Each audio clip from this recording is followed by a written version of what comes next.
Friends, let me share something that's been weighing on my heart. This story came to me through my nephew who worked the railroad lines out west back in the 80s. The 1880s, mind you, when folks still remembered the war between the states, and a man's word meant something. He swore on his mother's Bible this was true, every word of it. Now, I'm not saying I believe in coincidences, but when three different people tell you the same tale from different angles, well, you start to wonder. This isn't one of those stories you share at church socials or over Sunday dinner, but it needs telling, especially now when we've forgotten what it means to truly see someone who can't cry out for help. Some of you might remember what it was like when folks pretended not to notice things. This is about a time when one man decided to notice. The mare's ears pinned back flat against her skull. In 15 years together, through desert heat that'd cook an egg on stone and mountain snow that'd freeze your eyelashes shut, she'd never once refused water. The drifter wrapped the reins around his left hand, kept his right free. The Hartley place sat wrong against the evening light, abandoned 2 years, folks in Socorro had said. Yet fresh wagon ruts cut through the dust like somebody dragged their finger through week-old flour. The kind of tracks a heavy freight wagon makes, not some rancher checking on old property. He swung down from the saddle, knees creaking the way they did these days when rain was coming. The mare snorted, backed away from the water trough. Green moss grew thick on the north side, but the water itself looked clear enough. He dipped his finger, touched it to his tongue. Nothing off about the taste. Still, if Sally wouldn't drink after 3 days on the trail, there was a reason. The barn door should have screamed on rusty hinges. It whispered open smooth as Sunday butter. Someone had oiled those hinges recently. Within the week, he'd reckon. Inside, the barn held that peculiar quiet of a place trying too hard to seem empty. Like when children hide under beds, holding their breath, sure you can hear their hearts beating. Dust motes danced in the late light streaming through gaps in the wallboards, but the floor beneath showed boot prints, small boots. Women's boots, maybe, or a young boy's. But the left foot dragged, leaving a scrape mark beside each print. He followed the tracks to the old tack room. Now that was peculiar. A shiny new padlock on the door, but hung backwards. The hasp was on the inside, the lock facing out. You'd lock something in, not keep folks out. The drifter knelt, pressed his ear to the door. Nothing at first. Then, there, breathing, ragged, like someone trying not to cry, or trying not to be heard. His fingers found the gaps between the doorboards. Through a crack no wider than a penny, he saw movement. A figure huddled in the corner, arms wrapped around drawn-up knees. Long, dark hair, tangled and matted. A dress that might have once been blue calico, now torn and stained with Lord knows what. The figure's head lifted. Eyes met his through that narrow gap, wide, desperate, pleading. A woman's eyes, young but aged by something terrible. Her mouth opened, closed, opened again.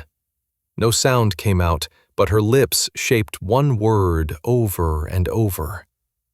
Help. She crawled toward the door, and that's when he saw the strange thing. Her hands weren't tied. Her feet weren't chained. Nothing physical kept her in that room except a padlock she could have picked or broken if she'd had a hairpin and know-how. But she moved like something was broken inside her, something deeper than bones.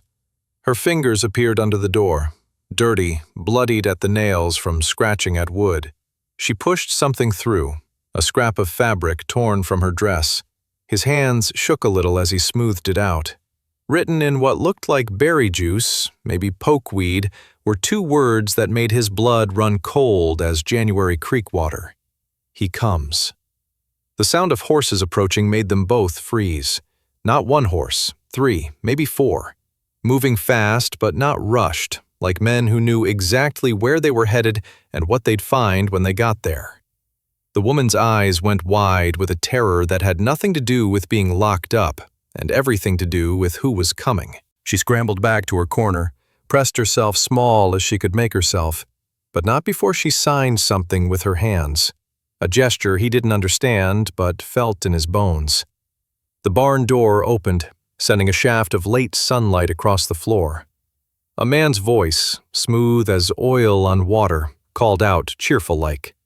"Evening, stranger. That your mare outside? Fine-looking animal, though you might want to water her at the creek instead. This old trough's got some algae that don't sit well with horses." The drifter stood, slow, turned, slower. 3 men stood silhouetted in the doorway. The one in front wore a new Stetson and a smile that didn't reach his eyes. The 2 behind him had their hands casual-like on their pistol grips. "Just passing through," the drifter said. "Thought the place was abandoned." "Oh, it is. Mostly." The man's smile widened. "I'm Silas Brennan. I look after the property for the bank. Make sure vagrants don't move in, you understand. Though I see you're no vagrant, friend. That's a quality saddle.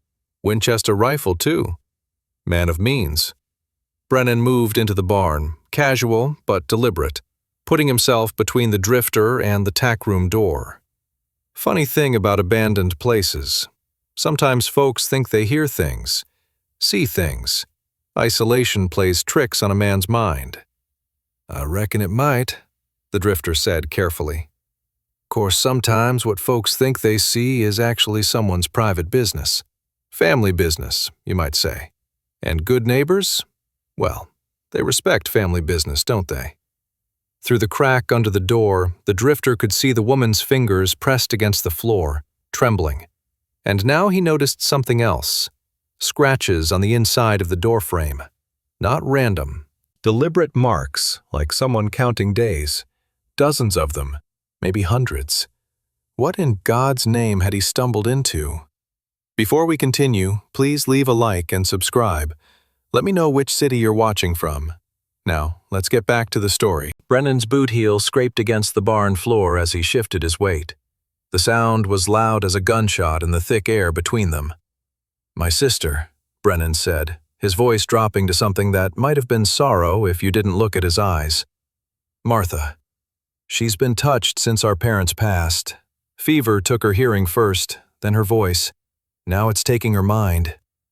The drifter's gaze flicked to the scratches on the doorframe, each mark deliberate, grouped in sets of 7. Weeks. Someone counting weeks. "That's a shame," he said. "Indeed it is." Brennan pulled out a handkerchief, dabbed at his forehead though the barn was cool. "She gets confused, writes things, makes up stories. Sometimes she hurts herself if we don't." He gestured at the locked door. "Well, family does what family must." The 2 men behind Brennan hadn't moved. One had a scar running from his ear to his jaw. The other kept his thumb hooked on his gun belt, index finger tapping against leather. Through the gap beneath the door, the woman's fingers had gone still. But the drifter could hear her breathing change, quick, shallow, like a rabbit when a hawk's shadow passes over. "I should move along," the drifter said. "Didn't mean to intrude." "No intrusion at all." Brennan stepped aside, clearing the path to the door. "Too easy. Though you might want to know, the trail ahead washed out in last month's rain. You'll need to circle back through town. Wouldn't want you getting lost after dark." The drifter nodded, took a step toward the door. Stopped. "Your sister, she always been deaf?" Something flickered across Brennan's face. "Since childhood." "Funny thing." The drifter kept his voice conversational. "That writing on the cloth. He comes. Seems an odd thing for a woman to write about her own brother." The scar-faced man's hands dropped to his pistol grip. Brennan's smile tightened. "Like I said, she's confused. Writes all manner of nonsense." He reached into his vest pocket, pulled out a fold of papers. "See, I have her commitment papers right here. Judge Thompson signed them last month, all legal and proper." The drifter glimpsed the papers, official-looking, with a seal. But the ink looked fresh. Too fresh for last month. "None of my business," he said, moving toward the door. He'd made it 3 steps when he heard it. A sound from the tack room that made every hair on his neck stand up. Knocking. 3 short, 3 long, 3 short. The telegraph signal every railroad man knew. S-O-S. The knocking stopped. Brennan's smile never wavered, but a muscle in his jaw twitched like a fiddle string pulled too tight. "Old barn. Wind makes the wood settle strange." The drifter nodded slow. "Reckon you're right." He walked past the 3 men, measuring each step. The one with the scar had pale eyes, colorless as winter sky. The other was younger, maybe 20, with the kind of nervous energy that made horses spook. Neither moved as he passed. Outside, Sally stood where he'd left her, tail swishing at flies. He took his time adjusting the saddle, checking the cinch. Through the barn's open door, he could see Brennan watching, waiting. The drifter mounted up, touched his hat brim. "Obliged for the directions." "Safe travels," Brennan called. He rode south toward town, keeping Sally to an easy walk. Didn't look back. Not once. But he could feel their eyes on him until the cottonwoods swallowed the trail. 2 miles out, he cut east into the wash. The sandy bottom would hide tracks better than hard-packed dirt. Sally picked her way through the rocks while he listened for pursuit. Nothing but cicadas starting their evening chorus and a mockingbird rehearsing tomorrow's songs. He waited until full dark. No moon tonight. Clouds had rolled in from the west, thick and low. The kind of dark where you couldn't see your hand until it touched your nose. The drifter left Sally tied in a grove of mesquite, took only what he needed. The pry bar from his saddlebags, a canteen, his Colt. He'd seen an old root cellar near the barn, half collapsed but deep enough to hide 2 people if needed. The ranch sat quiet. No lights in the barn. A single lantern glowed in what used to be the main house 100 yards distant. He could make out a figure passing the window. Brennan, pacing. The barn's side door opened without a sound. He'd expected that. Brennan was too smart to leave just one entrance guarded.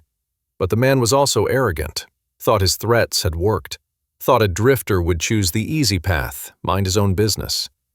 The tack room door's padlock was a Yale, good quality. But the hasp was attached with wood screws, and wood was only as strong as the grain allowed. The pry bar bit deep into the frame. The first screw pulled free with a sound like a tooth coming loose. Then the second. The door swung open. She was pressed into the corner, hands raised to ward off a blow. In the darkness, he could barely make out her shape, but he could smell the fierce sweat, the unwashed clothes, the bucket in the corner that served as her privy. He held his hands open, palms out, moved slow into a shaft of starlight from the single high window. Let her see his face. Her mouth opened. No sound, but her lips shaped words clear enough. "You came back." He nodded, gestured toward the door. She shook her head, pointed at the floor, then made a drinking motion, then clutched her stomach and mimed dying. Poison. They'd poisoned someone. She crawled forward, grabbed his wrist. Her grip was stronger than he'd expected. She pulled his hand to her throat, shook her head. Then to her ears, shook her head again. Death. Mute. But her eyes, Lord, her eyes were sharp as broken glass. From her boot, she pulled papers. Even in the dark, he could see official seals, signatures. She pointed at one name, Hartley, then at herself. This was Mary Hartley, and these were her parents' papers, her parents' land.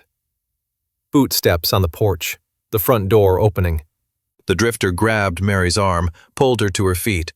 She stumbled, caught herself. How long since she'd walked more than the 8 feet of that room? They slipped out the side door. He'd mapped the route earlier, along the corral fence, through the garden gate, down into the wash where Sally waited. Mary moved like her legs were made of water, but she didn't stop. Voices behind them now. Brennan's sharp bark, running feet. The root cellar was closer than the horses. The drifter pulled Mary down the earthen steps, into darkness that smelled of old potatoes and older grief. They pressed against the back wall, his arm across her shoulders, feeling her silent shaking. Bootfalls overhead. "Check the barn again." Brennan's voice, tight with rage. "She didn't just vanish."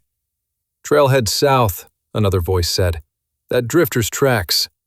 "He wouldn't take her. He's not that stupid." The footsteps moved away. Mary's hand found his in the dark. She traced letters on his palm. Slow, careful. T-H-R-E-E.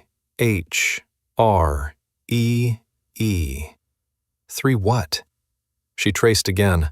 D-E-A-D. 3 dead.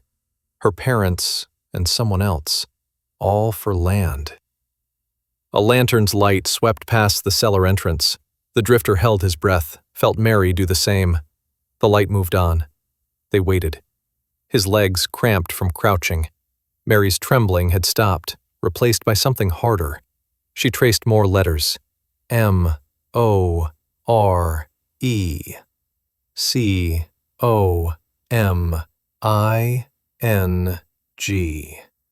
More coming. More deaths or more men.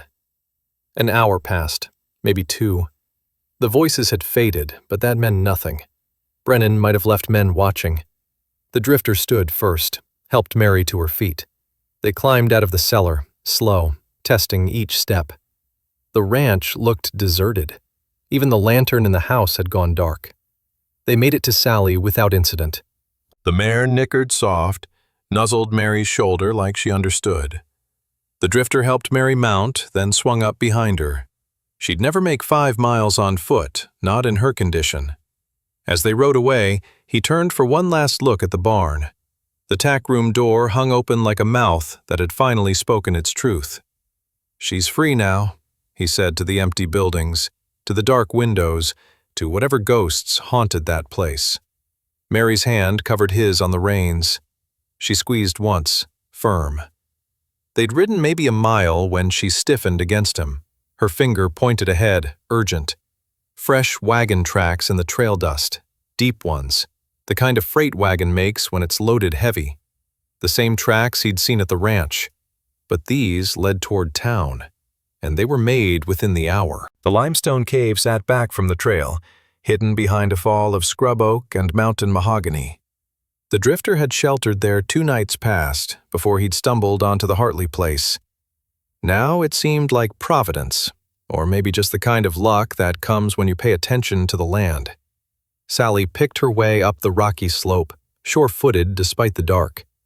Mary's weight against his chest had gone slack. Not unconscious, but preserving strength the way wounded animals do. Her breathing came shallow, careful, like each breath cost something dear. Inside the cave, the temperature dropped 10 degrees. The drifter helped Mary down, felt her legs buckle. She caught herself against the cave wall, palm flat on cool stone. Her other hand pressed against her ribs, bruised, maybe cracked. He'd seen how she'd moved, favoring her left side. He unsaddled Sally, hobbled her near the cave mouth where she could crop the sparse grass. From his saddlebags he pulled out what little he had: beef jerky, hardtack, 2 cans of peaches he'd been saving for when trail food became unbearable. His last 2 candles, lucifer matches wrapped in oilcloth. The candle flame threw dancing shadows on the walls. Mary sat hunched near the back of the cave, knees drawn up, watching him with those sharp eyes. In the light he could see what darkness had hidden: bruises along her jaw, purple-green like summer storm clouds. Her wrists rubbed raw from… what? She hadn't been tied, but the marks were there, circular even. She'd done it to herself. Rubbing her wrists against wood, against stone, trying to feel something, anything. How long had she been in that room? He opened a can of peaches with his knife, set it between them. She stared at it like she'd forgotten what food was supposed to look like. Then her hand darted out, fingers scooping the fruit direct to her mouth. Juice ran down her chin. She didn't care, or didn't notice. When she finished, she wiped her mouth with the back of her hand, looked at him different. Not grateful, exactly. More like reassessing. Her fingers moved. Deliberate gestures he couldn't read, but understood were language, not random motion. She frowned, tried again. This time simpler. Her hand flat on her chest, then pointing at herself. Then fingers walking across her palm. He shook his head, not understanding. She grabbed a stick, smoothed a patch of dirt near the candle, drew letters. M-A-R-Y. Mary, he said aloud, though she couldn't hear. She nodded, then pointed at him, eyebrows raised. He thought of the name he'd used in Socorro, the name before that in Santa Fe. None of them his real one. Been so long since anyone used his given name, it felt strange even thinking it. Just a drifter, he said. She frowned, made the walking fingers gesture again, but this time they kept moving off her palm, through the air, never stopping. Then pointed at him. He nodded. She had him pegged right enough. Mary turned back to the dirt, drew quick strokes. Not letters this time, a map. A rectangle with small marks along the edges. Inside, she drew a square with a peaked roof, the Hartley house. Then another rectangle overlapping the first, taking a third of the land. She wrote, Brennan, and underlined it twice. More rectangles spreading out from the original, each labeled with names. Peterson, Clark, Rodriguez, Yamamoto, O'Brien, Torres. She drew an X through each name, then mimed drinking and dying, hand to mouth, then clutching her throat, falling forward. 6 families, all poisoned. She drew circles around each property, showing how Brennan's claims had spread. At the bottom of her map, she sketched a building with columns, the bank, lines radiating from it to every property. She drew dollar signs, then pressed her thumb down on each property like a boot crushing an ant. The drifter studied the map. He holds the mortgages. Mary couldn't hear him, but she saw understanding in his face. She drew more, a badge, then an X through it. The sheriff was dead, or bought. A gavel, a judge maybe. Another X. She stood, paced to the cave mouth. The sky was lightening in the east, pink threading through purple. She turned back, began signing rapidly. Complex gestures he couldn't follow, but her frustration was clear in the sharp angles of her movements. She needed words, needed someone who could speak for her. She returned to the dirt map, drew a new building. A store with a counter. Below it, Holloway. Then a smaller figure beside the counter. A child. Mary pointed to her ears, shook her head. The child was deaf too. She knew someone who could understand her signs. The drifter pulled out his tobacco pouch, started rolling a cigarette. His hands needed something to do while his mind worked through what she'd shown him. 6 families dead, a town either complicit or terrified, and Brennan at the center, spreading like a sickness. Mary touched his arm, pointed outside. The sun was full up now, maybe 7 in the morning. She made a walking gesture toward town, then held up her hands like she was holding reins. She wanted to go to town, to the Holloway store. Not yet, he said, though she couldn't hear. He pointed at her torn dress, her bruised face, her legs that barely held her weight. Then at the sun, made a circular motion. Wait for night. She shook her head hard, drew in the dirt again. A clock face showing 8 o'clock. Then a moon. Tonight at 8, something would happen. She stood again, wobbled. He caught her elbow, steadied her. She pulled away, not harsh, but firm. Walked to the back of the cave where his gear lay. From his saddlebag she pulled out the papers she'd hidden in her boot, her father's will, property deeds, something that looked like a doctor's report. She spread them on a flat rock, weighted the corners with smaller stones. The candlelight made the papers glow amber. Her finger traced down the doctor's report, stopped at a date, 2 weeks before her parents died. The doctor had tested something, water from the notation. Mary mimed drinking again, then dying. But this time she added something new. She pointed at herself, then held up 2 fingers, then covered her ears and mouth. She'd been deaf and mute before her parents died. That's why she'd survived. She couldn't tell anyone what the doctor had found. The drifter leaned closer to read the report. The medical terms meant nothing to him, but one word stood out: arsenic. A horse's whinny echoed off the canyon walls. Not Sally. She was still hobbled near the cave mouth, ears pricked forward. 3 riders on the trail below, moving slow, studying the ground. The one in front dismounted, knelt by something in the dirt. Sally's tracks from last night. The rider stood, pointed up toward the limestone cliffs. Mary's hand gripped the drifter's arm. Her eyes had gone wide, but not with fear this time, with recognition. She drew quick in the dirt. Deputy. The lead rider below wore a badge that caught the morning sun. The law was hunting them now. The deputy's voice carried up the canyon walls, thin but clear. They came this way. Tracks no more than 6 hours old. The drifter pressed himself against the cave wall, hand on Mary's shoulder to keep her still. Through a gap in the scrub oak, he could see the 3 riders below. The deputy, gray-haired, slouch-shouldered, looked familiar. Jake something. Jake Morrison. He'd been sheriff before Brennan's man took over. Could have kept riding through, the younger rider said. Headed for Socorro. Could have, Jake agreed, but he kept looking up at the cliffs, head tilted like he was listening for something. Mary's breathing quickened against the drifter's palm. She pointed at Jake, then made a gesture, hand flat, swept across her throat. Not the death sign she'd used before. Something else. Her lips moved. Safe. She knew him. Thought he was safe. Jake dismounted, walked to his horse's saddlebags, pulled out a canteen, took a long drink, set it on a rock. Boys, I need to water the horses at the creek. That spring's just around the bend. But the tracks ain't going nowhere.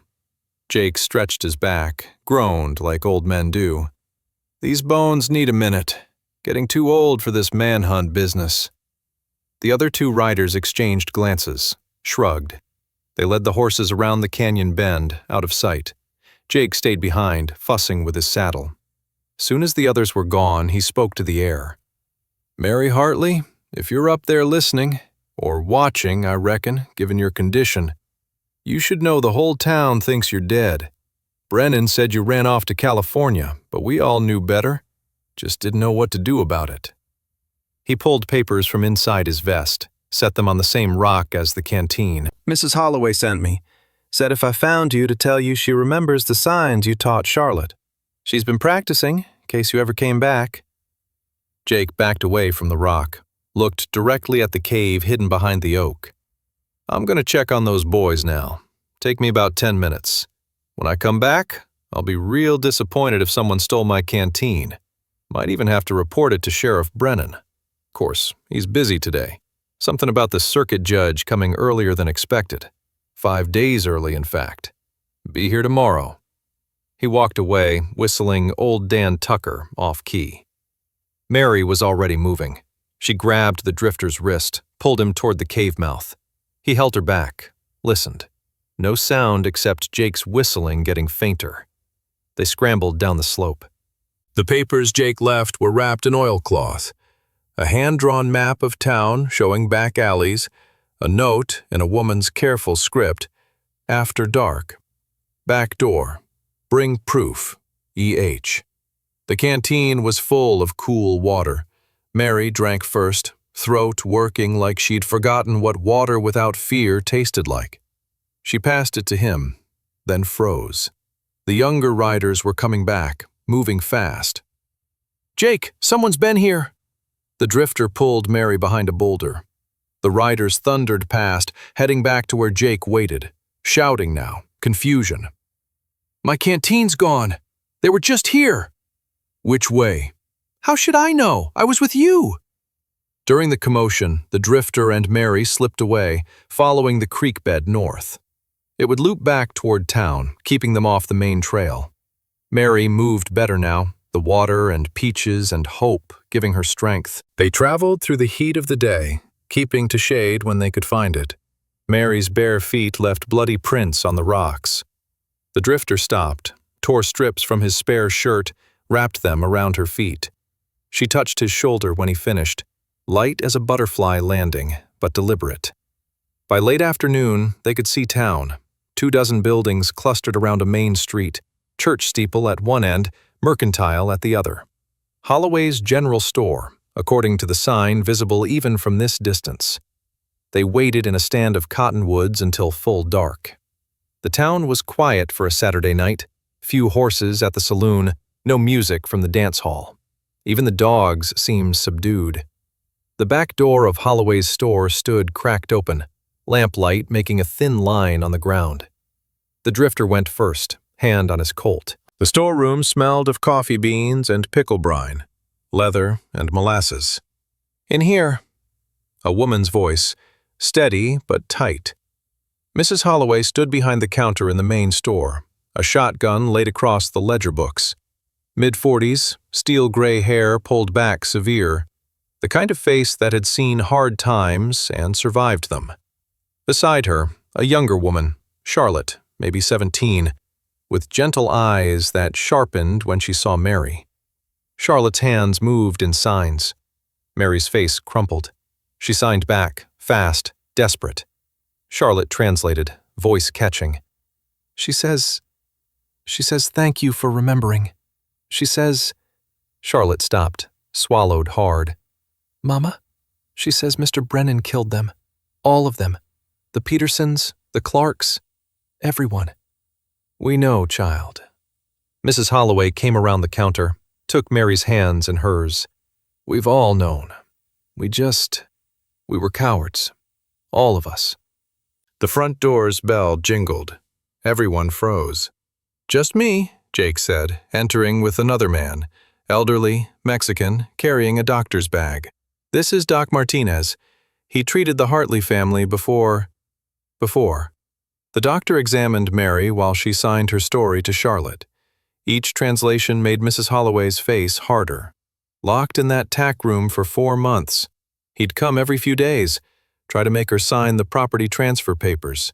When she wouldn't, Charlotte's voice broke. "The bruises, Mama." Doc Martinez spoke quiet. "Malnutrition, dehydration, 3 ribs cracked, poorly healed. But she'll recover, given time." "Time we don't have," Jake said. "Judge arrives tomorrow. If we're going to stop Brennan, we need more than Mary's testimony.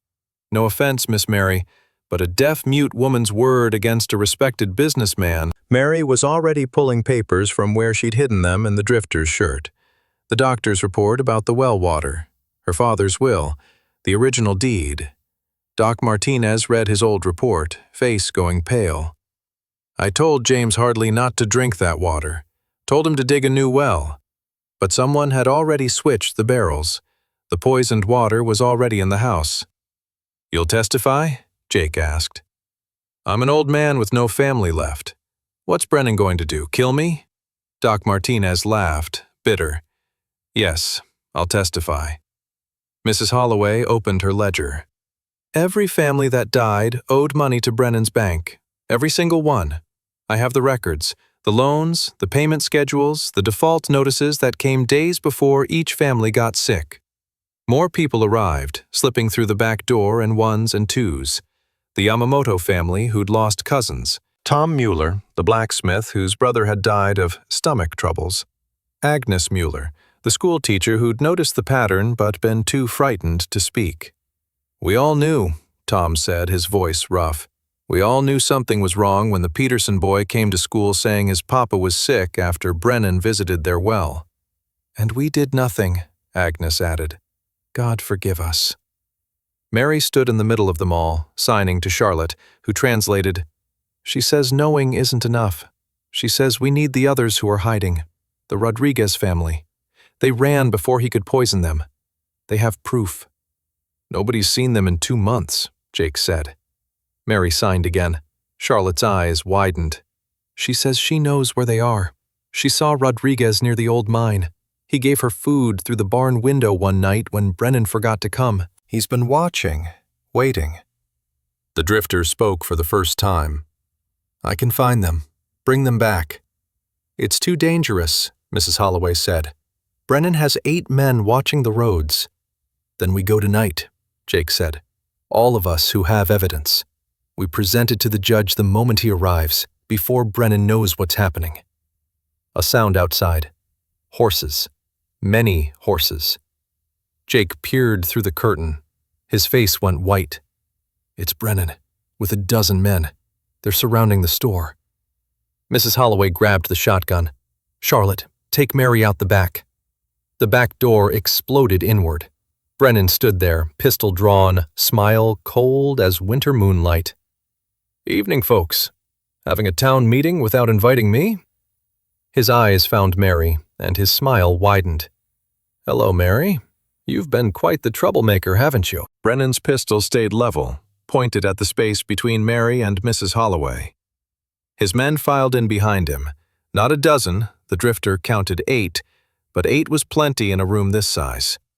The one with the scar from yesterday, 2 younger ones who kept licking their lips, and others the drifter didn't recognize.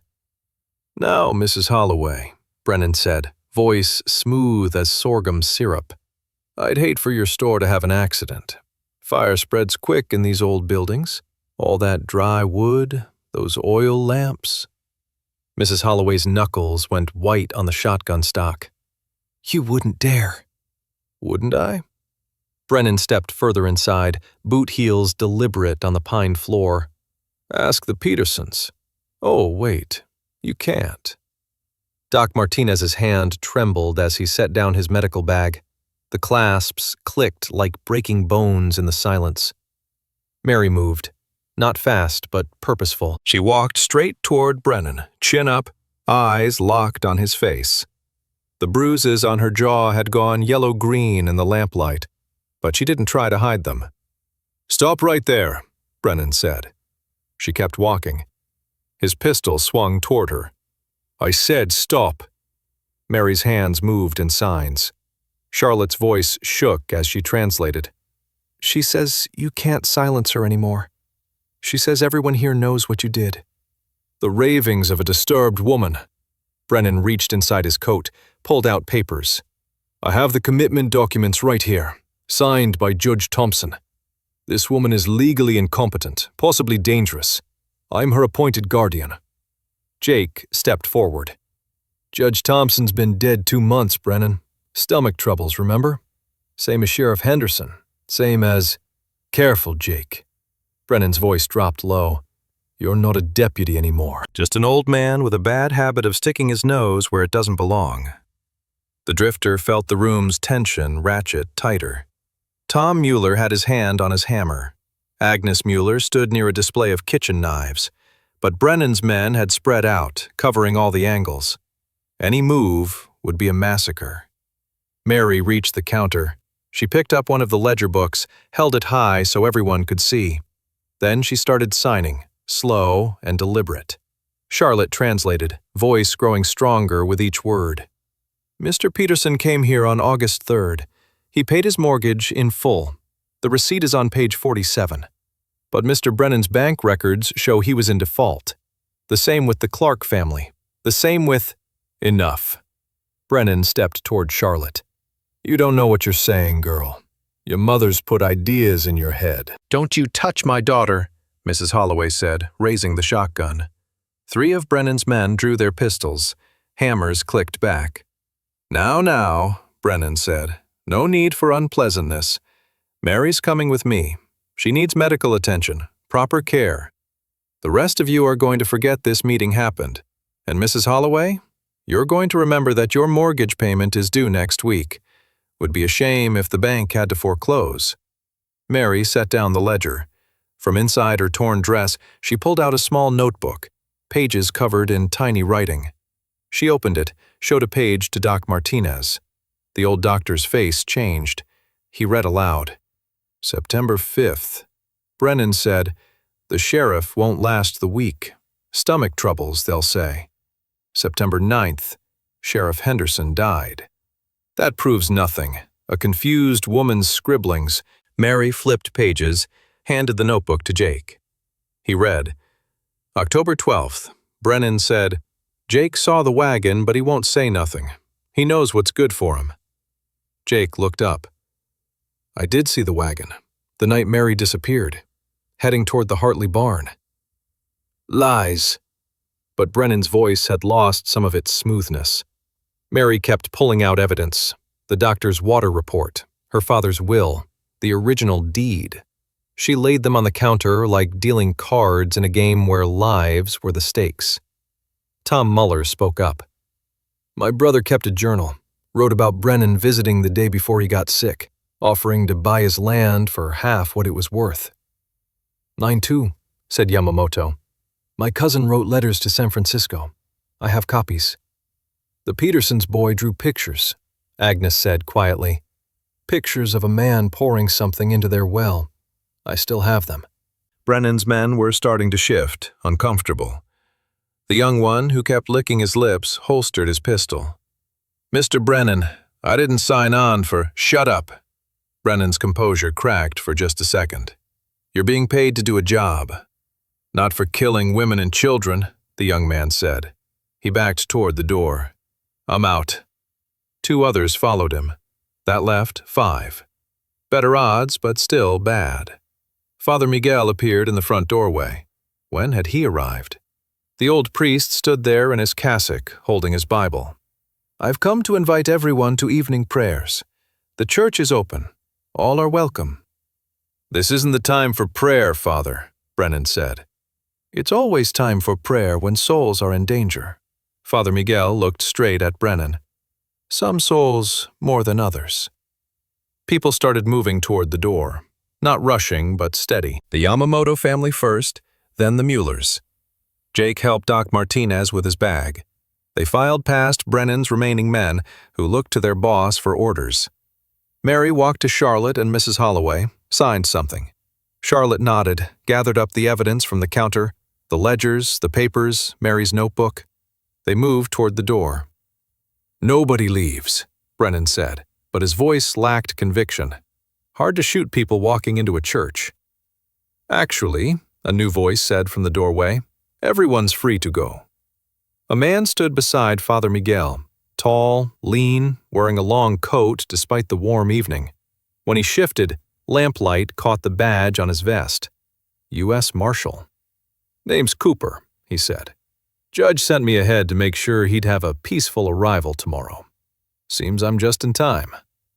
Brennan's hand twitched toward his gun. I wouldn't, Cooper said mildly. I've got 2 deputies outside. Plus, shooting a federal marshal in front of witnesses, even bought ones, that's a hanging offense for sure. The scar-faced man set his pistol on the counter, raised his hands. I'm done. Whatever Brennan's paying ain't worth a noose. The others followed suit. Guns clattered onto wood. Brennan stood alone, his face cycling through rage, calculation, and something that might have been fear. This is a misunderstanding, Marshal. This woman is mentally incompetent. I have papers. Save it for the judge. Cooper stepped aside, clearing the path to the door. Everyone to the church.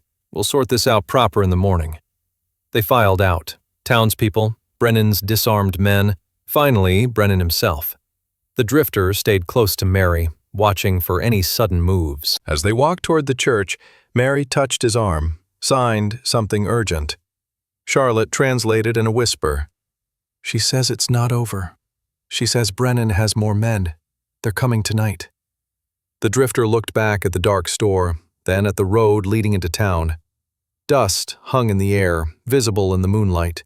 Fresh dust, like riders had passed recently. Inside the church, Father Miguel was lighting candles. The marshal stood at the door, watching the street. But he was looking the wrong direction. The drifter saw them first, shadows moving between buildings. At least a dozen men, maybe more, approaching from the east side of town. The side the marshal wasn't watching. The drifter grabbed Marshal Cooper's shoulder, pointed east. The marshal squinted, then his hand dropped to his Colt. Father, you got a bell tower? Yes, but— Ring it. Fire alarm. 3 times, then repeat. Father Miguel hurried toward the rope. The bronze bell's voice split the night. 3 clangs, pause, 3 more.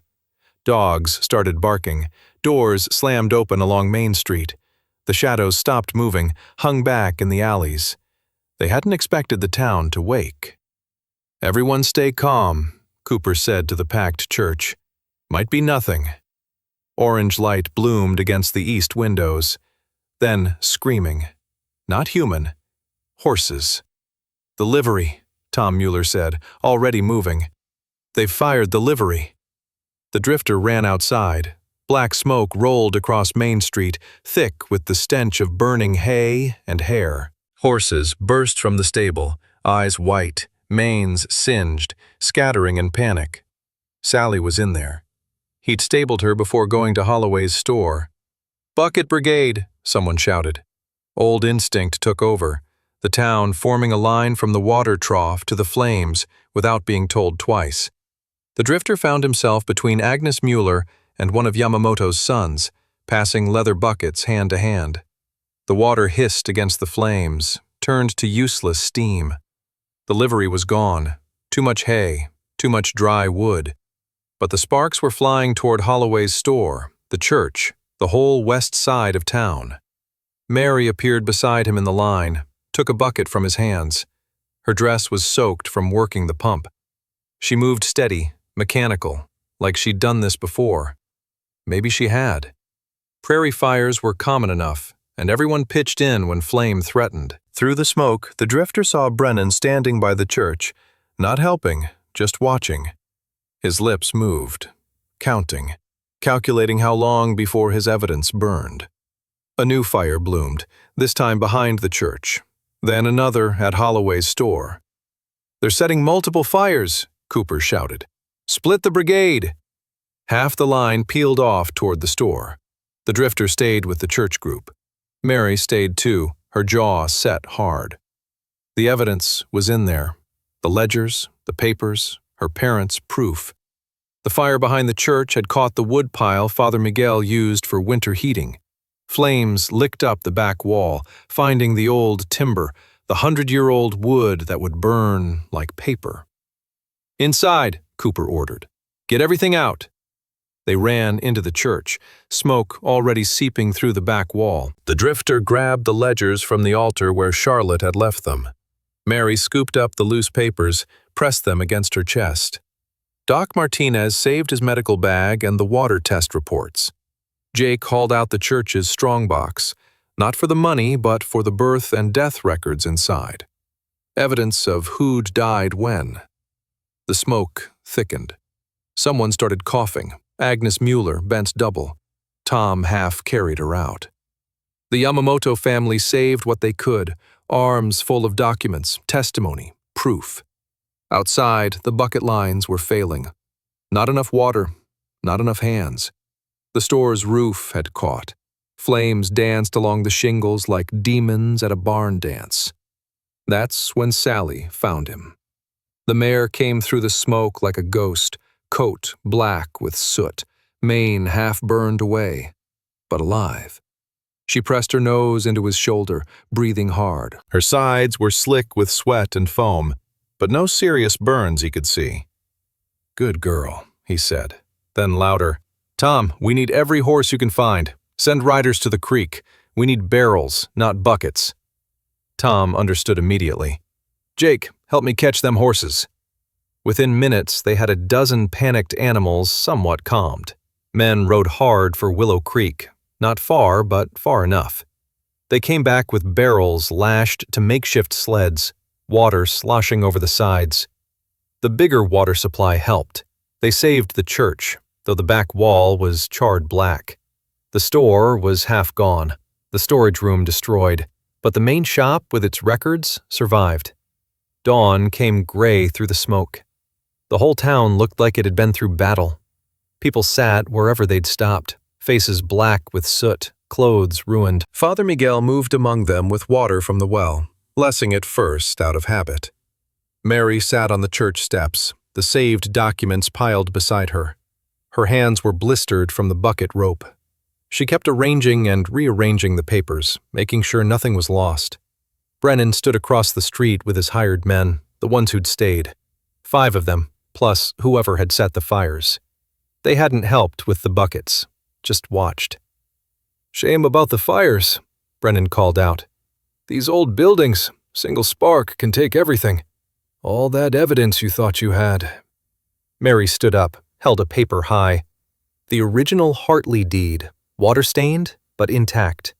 Then another, the doctor's report, the ledgers Charlotte carried out, showing the discrepancies. "We saved enough," Mrs. Holloway said, voice raw from smoke.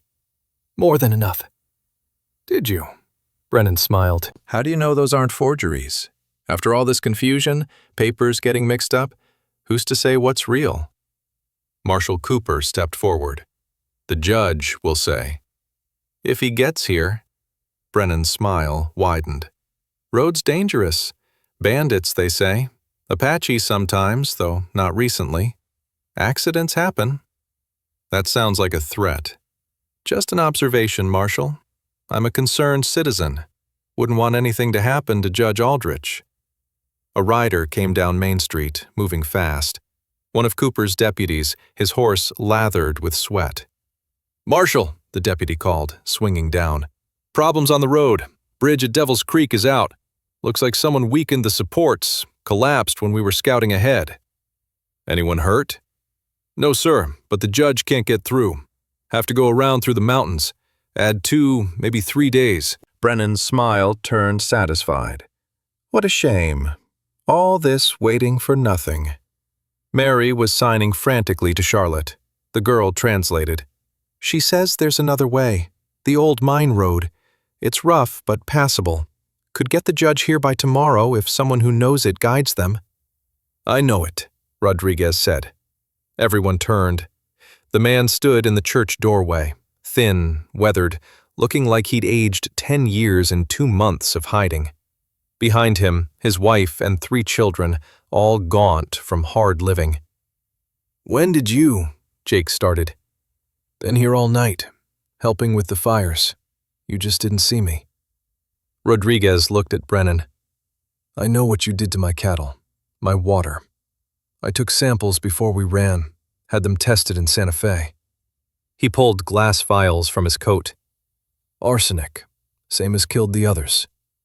Brennan's men shifted nervously. Murder was one thing when it was hidden, another when proof stood in broad daylight. "Rodriguez can guide the judge," Cooper said. "I'll send deputies with him." "No." Brennan's voice had gone flat. "I don't think so." He pulled his pistol. Not fast, not dramatic. Just pulled it like a man who'd decided something. Cooper's hand moved to his own gun, but 3 of Brennan's men already had theirs drawn. "Here's what's going to happen," Brennan said. "Rodriguez is going to have an accident. Fell from his horse on that dangerous mountain road. His family too, sadly. Tragedy all around. The judge will arrive eventually, find a town in mourning. No evidence. It all burned, you see. And Mary, poor disturbed Mary, she'll be back in my care, where she belongs." Mary stepped forward. Just one step, but it drew every eye. She signed something. Not to Charlotte this time. To Brennan. He laughed. "You think I don't know what you're saying? I've had 4 months to learn your little hand language." His voice changed, became almost gentle. "You're asking why? Why kill all those people for land?" Mary nodded. "Because I can. Because this town, this whole territory, it's going to be mine. The railroad's coming through in 2 years. Secret for now, but I know. Every acre I own will be worth 50 times what I paid. Your father figured it out, you know. That's why he wouldn't sell." The drifter saw movement in his peripheral vision, more shadows between buildings. But these were townspeople. Tom Muller with his hammer, the Yamamoto men with pitchforks from the livery, Agnes Muller and other women with kitchen knives, rolling pins, whatever they'd grabbed. The whole town surrounding Brennan's men. "You're outnumbered," Cooper said quietly. "Maybe. But I'll still get some of you, starting with her." The pistol centered on Mary's chest. "She should have signed those papers. Would have been easier for everyone." Mary didn't move, didn't flinch, just stared at him with those sharp eyes. The drifter's hand found his Colt. Too many guns out now. Someone would die when the shooting started. Probably several someones. That's when they heard it. Wagon wheels and horses. Lots of them. Coming from the west road, the one that should have been impassable. Judge Aldrich's wagon rolled into view. Behind it, 10 mounted federal marshals, badges glinting in the morning sun. The judge himself sat on the wagon bench, black coat dusty but dignity intact.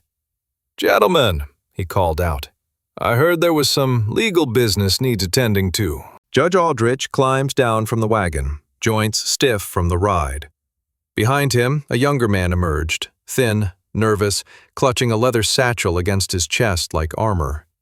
"My secretary, Mr. Hammond," the judge said. His eyes swept the scene, Brennan with his pistol still out, Marshal Cooper's hand on his Colt, the townspeople forming a rough circle with their makeshift weapons. "Seems I've arrived at an interesting moment. Everyone lower your weapons.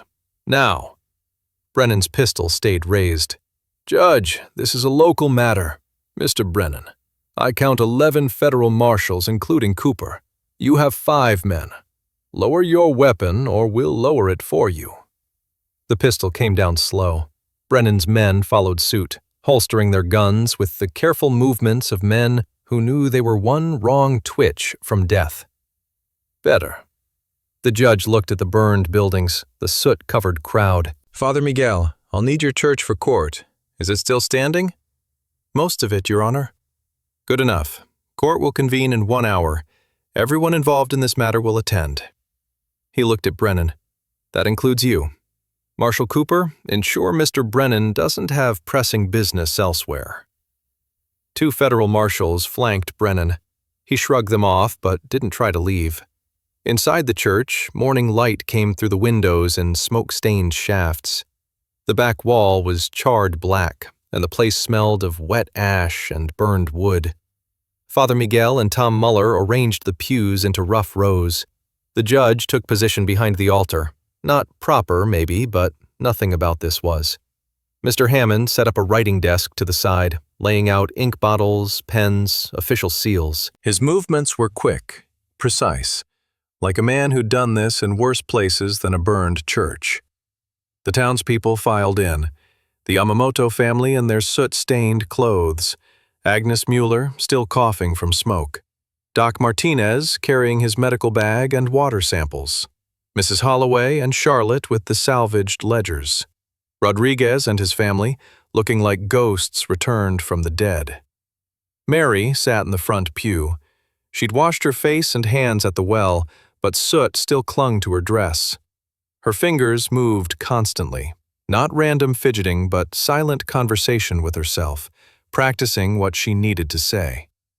Brennan took a seat 3 rows back, his remaining men behind him. They looked smaller somehow without their guns drawn, like dogs that only looked dangerous until you saw them in daylight. "This court is now in session," Judge Aldrich said. He didn't bang a gavel, didn't have one, just spoke it into being. "We're here to examine claims of murder, fraud, and false imprisonment. Miss Hartley, please approach." Mary stood, walked to the space before the altar. Charlotte started to rise, but Mr. Hammond was already standing, moving to Mary's side. "You know signs?" the judge asked his secretary. "My sister was born deaf, Your Honor. We all learned." Hammond's hands moved in greeting. Mary's eyes widened, and she signed back rapidly. "She says she's grateful someone else can understand," Hammond translated. "She has much to say." Brennan stood. "Your Honor, this woman is incompetent. I have commitment papers." "Sit down, Mr. Brennan. You'll have your turn." The judge studied Mary.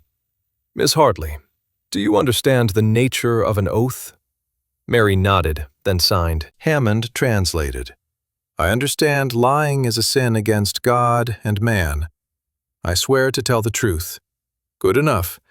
Please tell us what happened." Mary's hands began to move.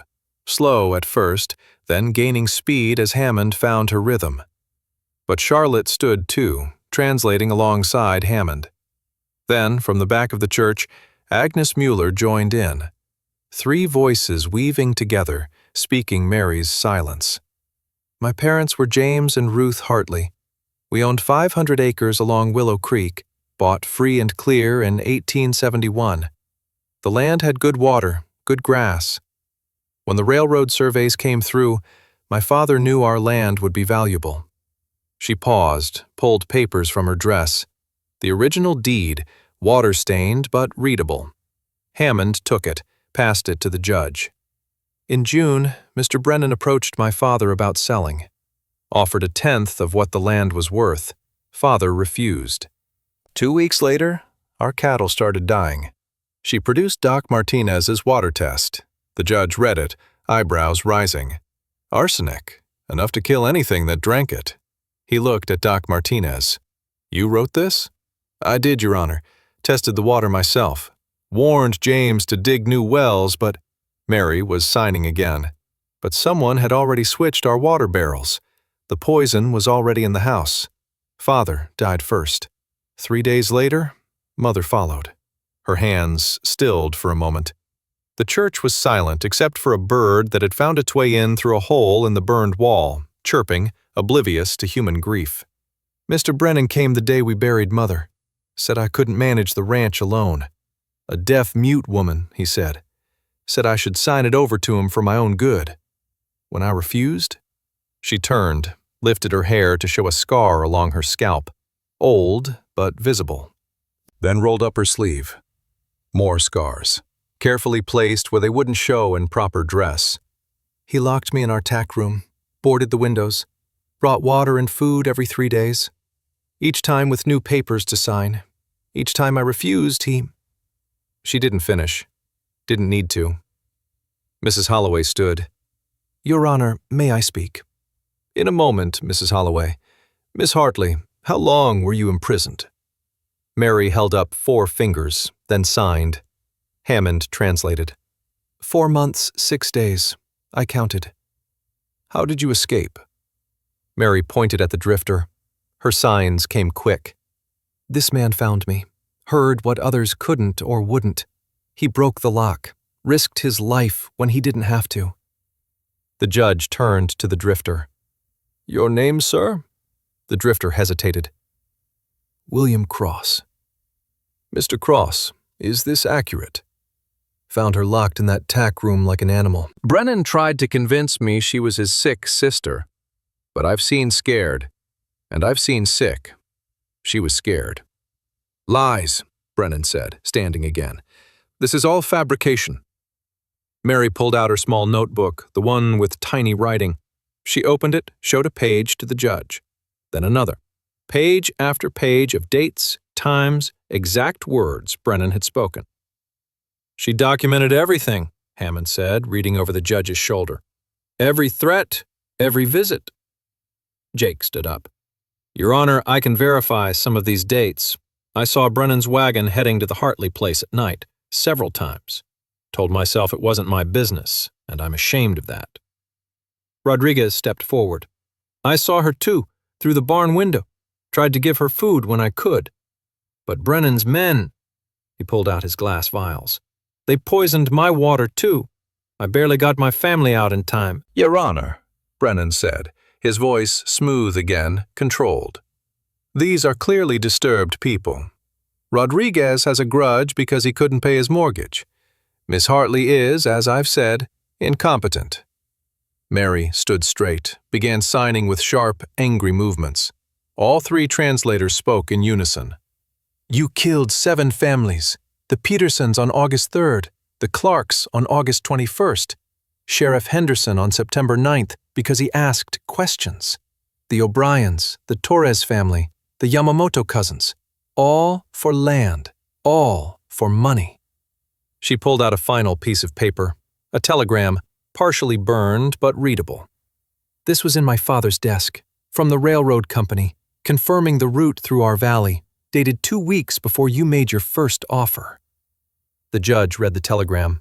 His face went hard as winter ground. Mr. Brennan, you knew about the railroad. That's business. That's motive for murder. The judge stood. I've heard enough. Mr. Brennan, you're under arrest for multiple counts of murder, fraud, false imprisonment, and conspiracy. Marshal Cooper, take him." Brennan reached for his pistol, but Cooper was already there, hand clamping down on Brennan's wrist. The other marshals moved in, surrounding Brennan's hired men before they could react.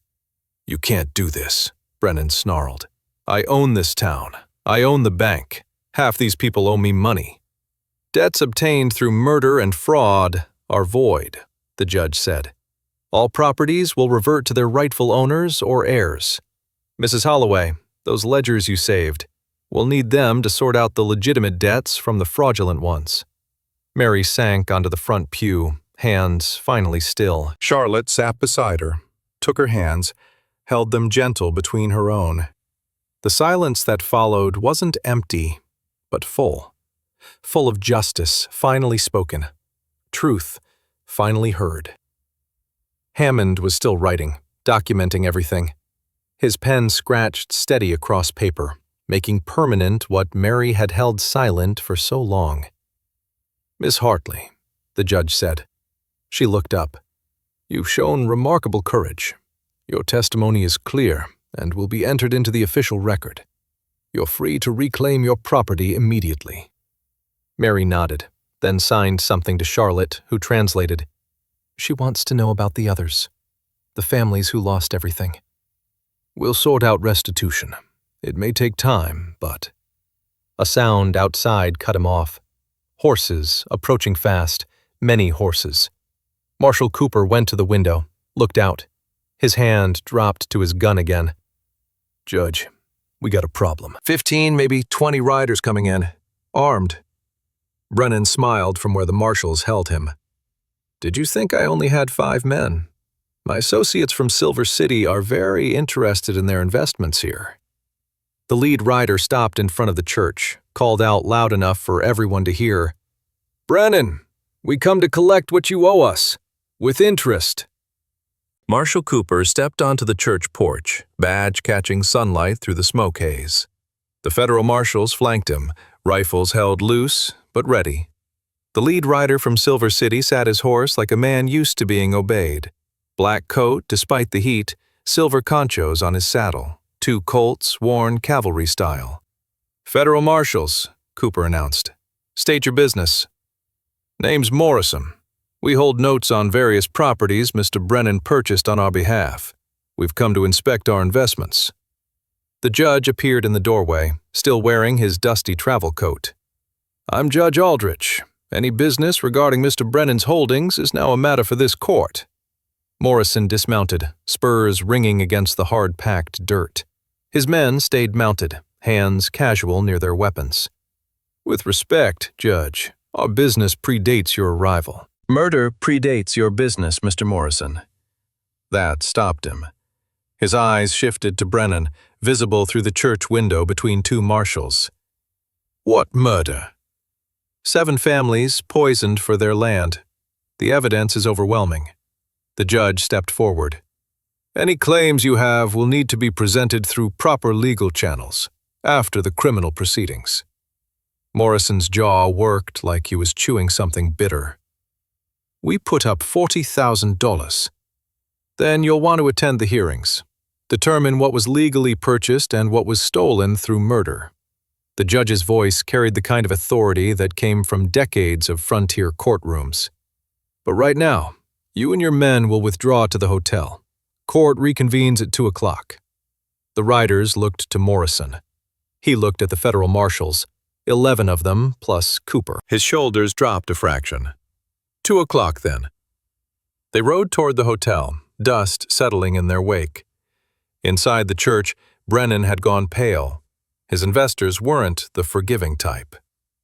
"Continue, Miss Hartley," the judge said, returning to his position. Mary stood again, signed something brief. Hammond translated. "She asks if she can go home now, to her ranch." "The ranch is yours, Miss Hartley. Always was. But I need you here a bit longer for the formal proceedings." She nodded, sat back down. Her fingers found a splinter in the pew, worried it absently. The next hours passed in careful legal ritual. Doc Martinez testified about the water tests. Jake about the suspicious deaths, Rodriguez about his poisoned cattle. Mrs. Holloway presented her ledgers, showing the pattern of loans and deaths. Each testimony another nail in Brennan's scaffold. When Brennan finally spoke in his defense, his words came out flat, mechanical. The land deals were legitimate business. The deaths were unfortunate coincidences. Frontier life is dangerous. Arsenic in 7 wells is not coincidence, the judge said. At 2 o'clock, Morrison and 3 of his associates entered. They sat in the back, listening as the evidence mounted. Morrison's face darkened with each revelation. When Mrs. Holloway showed how Brennan had falsified the bank records, Morrison stood. "Your Honor, we'd like to withdraw any claims on these properties. We were clearly deceived about the nature of these investments. You'll still need to testify about your dealings with Mr. Brennan." "Gladly." Morrison's testimony was damning. Brennan had promised them railroad land, showed them forged documents suggesting he owned half the valley. They'd provided money for more purchases, expecting massive returns when the railroad arrived. "We're businessmen, Your Honor," Morrison said. "Not killers. Had we known—" By 4 o'clock, it was finished. Brennan sat slumped in his pew, looking smaller than the man who'd terrorized a town. The judge stood, formal words coming like a Judgment Day sermon. "Silas Brennan, this court finds sufficient evidence to bind you over for trial on 7 counts of murder, 1 count of false imprisonment, 15 counts of fraud, and conspiracy to defraud the United States government. You'll be transported to Territorial Prison to await trial." The marshals hauled Brennan to his feet. As they passed Mary's pew, he stopped, looked at her. "You should have just signed the papers." Mary's hands moved once, sharp. Charlotte translated in a whisper. "No."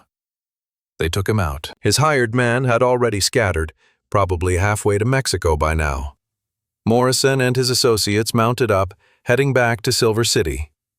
The great threat that had held the town in fear for 2 years walked away in shackles. The church emptied slowly. People stood in groups outside, not quite believing it was over. Mrs. Holloway wept openly, Charlotte's arms around her. Tom Muller shook Jake's hand over and over, like he'd forgotten how to stop.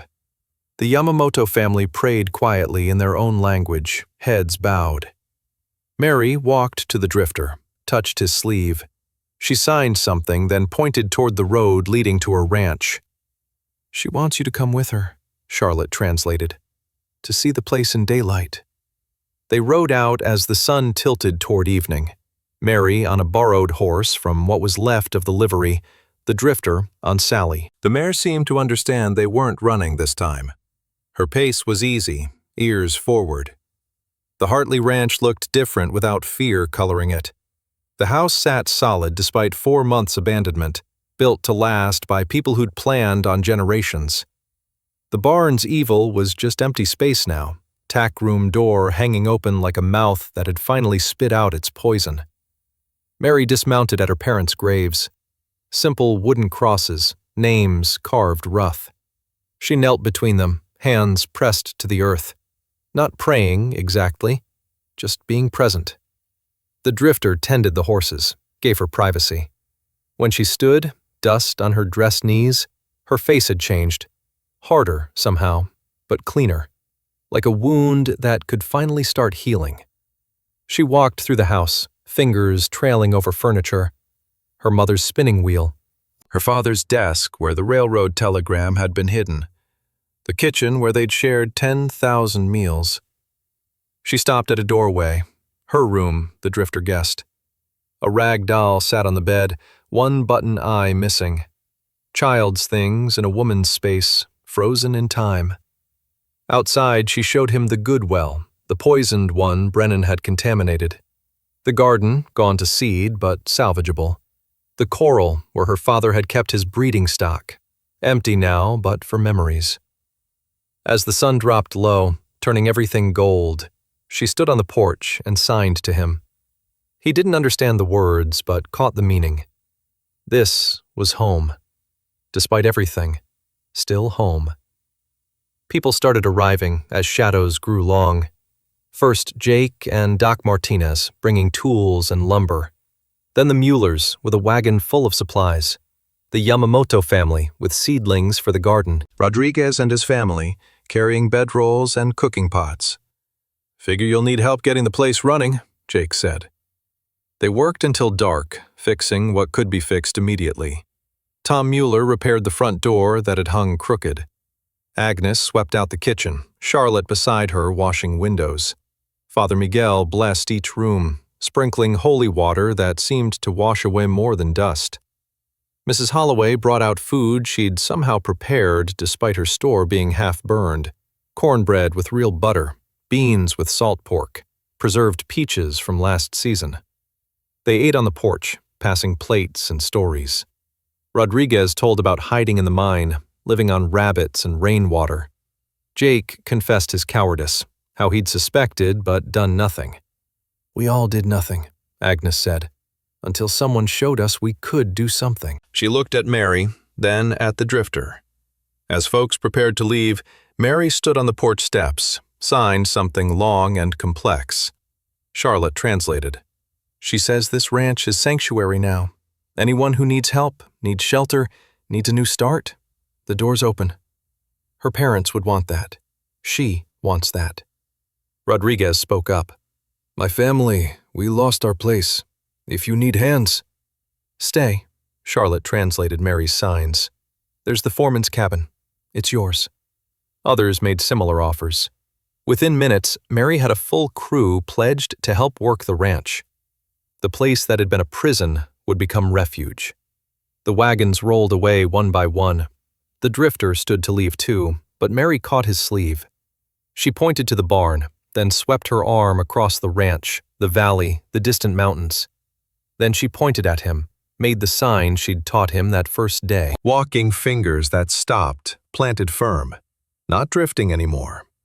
She walked to the small cabin across the yard, the foreman's quarters Rodriguez had declined, choosing the bunkhouse with his family instead. She opened the door, lit a candle inside. The space was clean, simple. A bed, a chair, a small stove. A place for a man to stop running.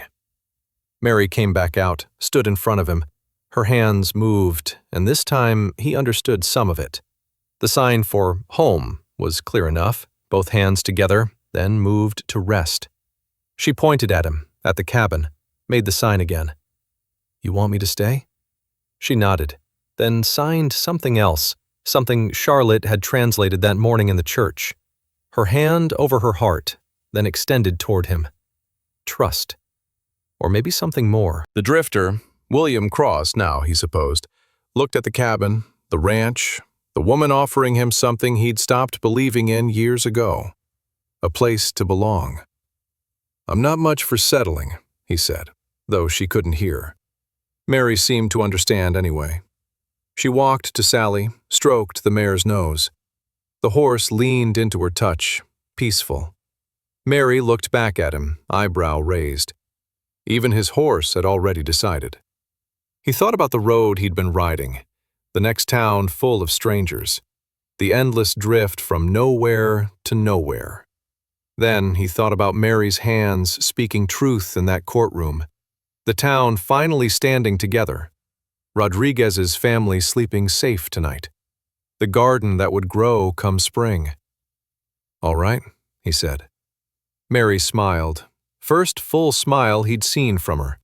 She pulled something from her pocket, her mother's thimble, the one she'd given him for safekeeping that first night. She pressed it into his palm, then signed something new. Charlotte had left, so there was no one to translate, but he thought he understood. Welcome home. That night, William Cross unpacked his saddlebags in the foreman's cabin. Through the window, he could see lamplight in the main house, where Mary was probably teaching Rodriguez's children the finger talk that had saved her life.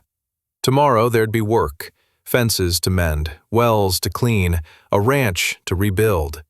But tonight, for the first time in 5 years, he wasn't planning which trail to take come morning. Sally nickered from the corral, settled for the night. Somewhere an owl called. The ordinary sounds of a place at peace. He pulled off his boots, set them by the door. Not ready to run, just there, waiting for tomorrow's work. The drifter was done drifting. Let me tell you what that ranch became, friend. I visited Mary's place 3 summers later, and Lord, what a sight. 27 deaf children learning alongside hearing ones in the barn Charlotte converted to a schoolhouse. Rodriguez's boys teaching sign language to cattle buyers from Denver. Mrs. Holloway's new store branch right there on the property, run entirely by folks using hand talk. William, nobody calls him Drifter anymore, built a bell tower with flags for the deaf to hear dinner calls and warnings. Mary stands on her porch each evening, watching hands flutter like birds at sunset, conversations flowing silent as water. The railroad did come through, just like Brennan predicted, but instead of one man owning everything, 37 families share the prosperity. They call it Hartley Station now. Every new settler learns basic signs their first week. It's just how the town talks. This story is inspired by true events from the American frontier, created solely for entertainment purposes. This work does not condone, encourage, or promote any form of violence or harmful behavior. All characters and events are products of the author's imagination. Any resemblance to real persons, living or dead, or actual events is purely coincidental. The story aims to honor the resilience of marginalized communities in the Old West.